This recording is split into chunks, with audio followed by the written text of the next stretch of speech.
जब भी बात नेताओं पर तंज कसने की आती है तो इस लाइन में सबसे आगे और अव्वल लोक गायक नरेंद्र सिंह नेगी खड़े होते हैं। इस होली भी यही हुआ। नेगीदा पहले तो प्रेमचंद अग्रवाल के बयान के विरोध में खुल कर आए, फिर होली के दिन उन्होंने प्रेमचंद पर गीत की पिचकारी से भी तंज कसा।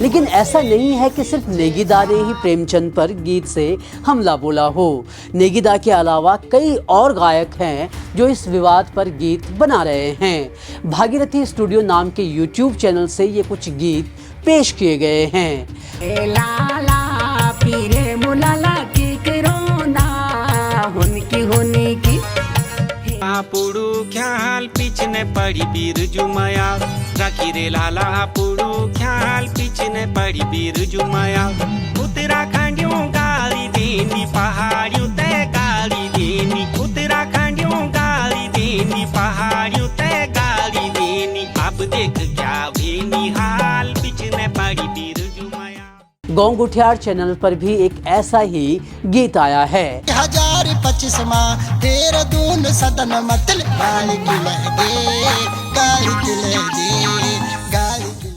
अब आप इन गीतों की गुणवत्ता पर सवाल उठा सकते हैं, लेकिन एक बात जो साफ है वो ये कि उत्तराखंड में राजनीतिक घटनाक्रमों पर गीत बनना कोई नई बात नहीं है। ये गीत बनते रहे हैं और इन पर हंगामा भी होता रहा है। गीत गाथा के इस एपिसोड में हम आपको एक ऐसे ही गीत की कहानी बता रहे हैं, वो गीत जिस पर इतना ज़्यादा हंगामा हुआ कि उत्तराखंड में बीजेपी और कांग्रेस आमने सामने आ गई। गीत गाने वाले गायक पर FIR दर्ज करवा दी गई। बाद में गायक के माफी मांगने के बाद मामला कुछ शांत तो हुआ, लेकिन इस गीत की वजह से राजनीतिक हलचल काफी दिनों तक बनी रही। ये गीत त्रिवेंद्र सिंह रावत सरकार के खिलाफ लिखा गया था और ये गीत नेगीदा ने नहीं बल्कि दिल्ली में रहने वाले एक प्रवासी उत्तराखंडी गायक ने गाया था।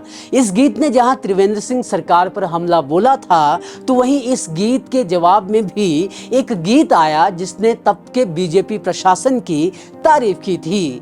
इस गीत का प्रभाव भले ही नेगीदा के नौछम्मी नारायणा जैसा ना रहा हो, लेकिन इस पर चर्चा नौछम्मी नारायणा से कम नहीं हुई थी। गीत गाथा के इस एपिसोड में आज बात त्रिवेंद्र सिंह सरकार के खिलाफ गाए गए गीत की। जानेंगे कि कौन वो गायक थे जिन पर इस गीत को गाने के लिए FIR हुई। इस गीत में आखिर ऐसा था क्या जो राज्य बीजेपी ने ही गायक के खिलाफ मोर्चा खोल दिया था। इसके साथ ही बात करेंगे उत्तराखंड की कुछ ऐसे ही गीतों की जिन्होंने राजनीतिक घटनाक्रमों पर चोट की और फिर उन पर जमकर हंगामा भी हुआ।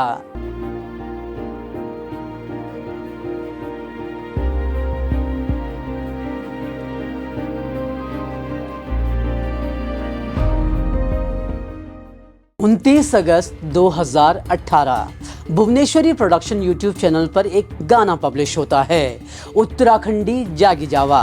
इस गाने को आवाज देते हैं पवन सेमवाल।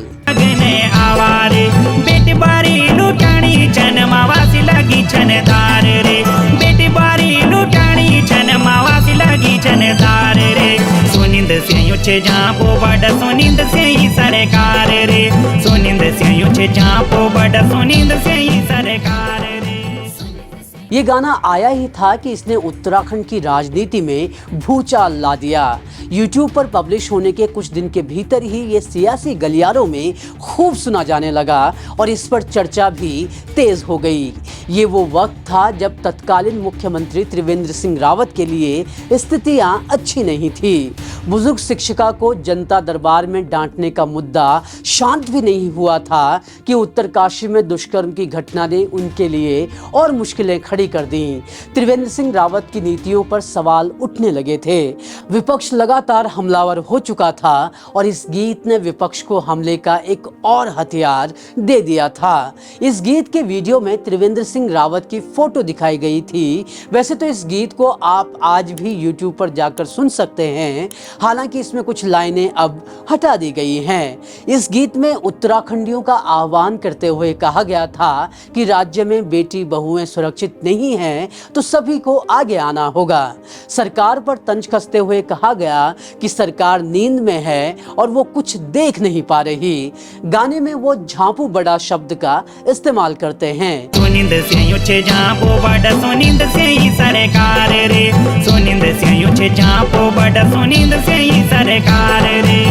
इसका मतलब ये निकाला गया कि गायक ने झांपू बड़ा सीएम त्रिवेंद्र सिंह रावत के लिए यूज किया है और ऐसा कहने की वजह भी थी। वीडियो में त्रिवेंद्र सिंह रावत के फोटोज उपयोग किए गए थे। यहाँ बता दें कि गढ़वाली में झांपू शब्द का मतलब एक ऐसे व्यक्ति से है जो मंद मंद होकर चलता है और किसी भी काम को टालने की प्रवृत्ति रखता है। गाने में आगे कहा गया कि देश में मोदी और यूपी में योगी लाया गया है, लेकिन उत्तराखंड में एक चमचे की सरकार है। इस गीत के इन्हीं शब्दों से और वीडियो में दिखाए गए त्रिवेंद्र सिंह रावत के फोटो से सियासी माहौल काफी गर्म हो गया। बीजेपी नेता मदन कौशिक ने तब कहा कि वो गाने में उपयोग किए गए आपत्तिजनक शब्दों के खिलाफ मानहानि का मुकदमा करने पर विचार कर रहे हैं। दूसरी तरफ तब मुख्यमंत्री के ओएसडी पारितोष सेठ ने भी गायक के खिलाफ केस करने की धमकी दे डाली। आखिर में इन दोनों लोगों ने तो नहीं, लेकिन देहरादून स्थित हरिद्वार बाईपास रोड रहने वाले अनिल कुमार पांडे ने जरूर एफआईआर दर्ज करवा दी। अनिल पांडे ने पवन सेमवाल समेत 15 लोगों के खिलाफ एफआईआर दर्ज करवाई। इन्होंने एफआईआर के साथ एक डीवीडी भी पुलिस को थमाई और आरोप लगाया गया कि गायक ने मुख्यमंत्री की छवि और राज्य की संस्कृति खराब करने की कोशिश की है। ये मामला कितना गर्मा गया था उसका अंदाजा इसी से लगाया जा सकता है कि इस गाने की सीडी को फॉरेंसिक जांच के लिए चंडीगढ़ भेजा गया। हालांकि केस होने के बाद बीजेपी ने खुद को इस केस से अलग कर दिया। वहीं दूसरी तरफ कांग्रेस नेता सूर्यकांत धस्माना ने तब बयान दिया था कि हम गायक पर किसी भी तरह का एक्शन नहीं होने देंगे। उन्होंने कहा था कि ये गायक की अभिव्यक्ति की आजादी है और उनकी असहमति के स्वर हैं। जब ये मुद्दा मीडिया में काफी ज्यादा उछल गया और इसमें केस भी हो गया, तब पवन सेमवाल ने सामने आकर माफी मांगी। हालांकि इसके साथ ही उन्होंने साफ किया कि उनका मकसद मुख्यमंत्री को टारगेट करना नहीं था, वो बस उत्तराखंड के हालात बताने की कोशिश कर रहे थे। पवन ने अपनी गलती स्वीकार करते हुए कहा था कि वीडियो में एक विजुअल गलत इस्तेमाल हो गया था, उसे अब हटा दिया गया है और गाने में जो कट आपको नजर आ रहा है संभव है ये इसी विजुअल को हटाने के लिए लगाया गया है। लेकिन जो पार्टियां हैं उसमें राजनीतिकरण कर रही हैं, जिसमें इस गाने में राजनीतिकरण नहीं होना चाहिए और मैंने व्यक्तिगत विशेष किसी पे इस गाने को नहीं गाया है। उत्तराखंडियों को जागने के लिए भी बोला है और सरकार को जागने के लिए, और बाकी इसके बीच जितने भी अंतरे हैं आप उसको सुन लीजिए, पूरा गाना सुन लीजिए। इसमें कोई राजनीतिकरण या व्यक्तिगत तौर पे हमने किसी के साथ किसी को लेके ये गाना नहीं बनाया। हम किसी की भावनाओं को ठेस नहीं पहुंचाना चाहते हैं और अगर माननीय मुख्यमंत्री जी को इन शब्दों से कोई भी बुरा लगता है या उनको कोई भी आपत्ति होती है तो हम उनसे माफी मांगते हैं कि वो अपने को व्यक्तिगत तौर पे अपने इन शब्दों को न लें। और इसमें कुछ छाया चित्र जरूर गलत हुआ है, हमसे कुछ गलतियां हुई हैं, तो उसको हमने यूट्यूब के जो चैनल में वो है गाना, उसमें से वो छाया चित्र हटा दिया है। उसके लिए भी हम माफी चाहते हैं। जय भारत, जय उत्तराखंड। गायक की तरफ से माफीनामा सामने आने के बाद बीजेपी ने इस मामले को तूल देना बंद कर दिया। इस मामले को लेकर जब त्रिवेंद्र सिंह रावत को पूछा गया था तब उन्होंने सीधे तौर पर कुछ नहीं कहा, लेकिन उन्होंने सिर्फ इतना कहा कि कुछ लोगों को गंदा पानी पसंद होता है तो वो नाले में जाते हैं और कुछ लोगों को अच्छा पानी पसंद होता है तो वो गंगा में जाते हैं। त्रिवेंद्र सिंह रावत ने भले ही सीधे तौर पर इस गाने पर कुछ ना कहा हो, लेकिन जाहिर था कि वो इस गीत से कतई खुश नहीं थे और इस गायक के खिलाफ केस होना इस गाने को दबाने की एक कोशिश भर थी। खैर, जब एफआईआर से भी कोई सोल्यूशन नहीं निकला तो तब इस गीत के विपक्ष में एक और गीत आया। गायक संजय भंडारी के चैनल पर सबका साथ सबका विकास इस गाने के महज कुछ दिनों बाद ही पब्लिश किया गया। संगता छाया रे बीजेपी सरकार जन पीनी आया रे। मुकेश कैंतरा नाम के शख्स ने इस गीत को गाया था। इस गीत में जहां एक तरफ त्रिवेंद्र सिंह रावत सरकार के काम गिनाए गए तो वहीं दूसरी तरफ गायकों से अपील की गई कि वो षड्यंत्र ना रचें और लोगों की झूठी कस्में ना खाएं। करीब 1-1.5 महीने तक खबरों में रहने के बाद इस गीत को लेकर बवाल खत्म हो गया। भले ही पवन सेमवाल ने माफी मांग ली थी, लेकिन करीब 1 साल बाद फिर उन्होंने एक और गीत लाया और इस बार उन्होंने गाया हृदय झापू से बगोंदू छेकिना, हे मोदी हृदय झापू से बगोंदू छेकिना, मेरा उत्तराखंड की जान दी दबा चोंदू छेकिना, मेरा उत्तराखंड की जान दी दबा चोंदू छेकिना। ये दोनों ही गीत आज भी आपको YouTube पर सुनने को मिल जाएंगे। लेकिन क्या ये पहला गीत था जिसने सरकारों पर तंज कसा था? तो जवाब है नहीं। इससे पहले भी कई ऐसे गीत गाए जाते रहे हैं। इस परंपरा में मोहन उप्रेती, गोपाल बाबू गोस्वामी, गिरदा से लेकर गजेंद्र राणा, प्रीतम भरतवाण का नाम भी शामिल होता है। सिणुचा गीत गाकर सुनिंद पड़े नेताओं पर तंज कसा, वहीं प्रीतम भरतवाण ने मोटा पेटू का लंबा कुर्ताऊ वावा गीत गाकर नेताओं के भ्रष्टाचार पर हमला बोला। हालांकि सरकार पर सीधे और साफ शब्दों में हमला करने का सबसे ज्यादा श्रेय नरेंद्र सिंह नेगी को जाता है। नेगी दा ने उत्तराखंड आंदोलन के दौरान ही सरकार विरोध की मशाल पकड़ ली थी, लेकिन बाद में उन्होंने नौछम्मी नारायणा जैसे गीत से भूचाल ला दिया। अब नौछम्मी नारायणा की पूरी कहानी अगर आप जानना चाहते हैं तो आप हमारी ये रिपोर्ट देख सकते हैं। नौछम्मी नारायणा के बाद नेगी दा ने 2 और गाने लाए जिन्होंने खूब हल्ला मचाया।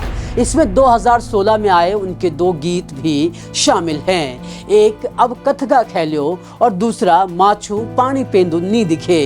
दोनों गीतों के जरिए नेगी दा ने तत्कालीन मुख्यमंत्री रमेश पोखरियाल निशंक पर लग रहे आरोपों पर कटाक्ष किया। बाद में सेंसर बोर्ड की आपत्ति के चलते अब कथगा खेलो गीत में भी मुख्य किरदार के चेहरे को ब्लर कर दिया गया था। ये दोनों ही गीत आज भी आपको YouTube पर अवेलेबल मिल जाते हैं और आप इन्हें सुन सकते हैं। राजनीतिक गीत गाने का सिलसिला सिर्फ गायकों तक सीमित नहीं है। थोड़ा पीछे जाएंगे तो पहाड़ के दिग्गज नेता हेमवती नंदन बहुगुणा ने भी अपना गुस्सा जाहिर करने के लिए जागर लगाया था। जी हाँ, हेमवती नंदन बहुगुणा जब इंदिरा गांधी और संजय गांधी से नाराज हुए तो उन्होंने 1975 में चांदनी चौक में जागर लगाया और इस जागर में उन्होंने इंदिरा गांधी को खूब खरी खोटी सुनाई थी। जब ये जागर लगाया जा रहा था तो वो खुद उनके अंग पर देवता अवतरित हुए थे। अगर आप इस पूरे वाकये को जानना चाहते हैं तो आप हमारी ये रिपोर्ट देख सकते हैं। तो कुल मिलाकर ये साफ होता है कि उत्तराखंड में जब भी कोई राजनीतिक हलचल होती है तो उस पर गीत बनना लगभग तय माना जाता है और यही बात प्रेमचंद अग्रवाल के बयान के बाद भी सच हुई। इसकी एक वजह पब्लिक के मूड के हिसाब से गाने बनाने का कारण भी है, क्योंकि कुछ गायक जानते हैं कि YouTube पर ट्रेंडिंग टॉपिक्स नंबर ला सकते हैं और यही वजह है कि कुछ ऐसे राजनीतिक गाने जो बहुत गुणवत्ता वाले तो नहीं होते वो भी काफी व्यूज पा लेते हैं। तो ये थी हमारी तरफ से उत्तराखंड के राजनीतिक गीतों पर एक छोटी सी पेशकश। कोई गीत जो हमारी लिस्ट में नहीं हो और आपको पता हो तो कमेंट बॉक्स में ज़रूर बताएं। आपको गीत गाथा का ये एपिसोड कैसा लगा वो भी ज़रूर लिखें और अपने सुझाव भी देते रहें। इसके साथ ही अगर आप प्रेमचंद अग्रवाल के बयान पर उठे सियासी तूफान का पूरा विश्लेषण देखना चाहते हैं तो आप हमारी ये रिपोर्ट देख सकते हैं। ज़रूर देखें और इस एपिसोड को लाइक और शेयर करना ना भूलें। इसके साथ ही चैनल को सब्सक्राइब भी जरूर करें। धन्यवाद।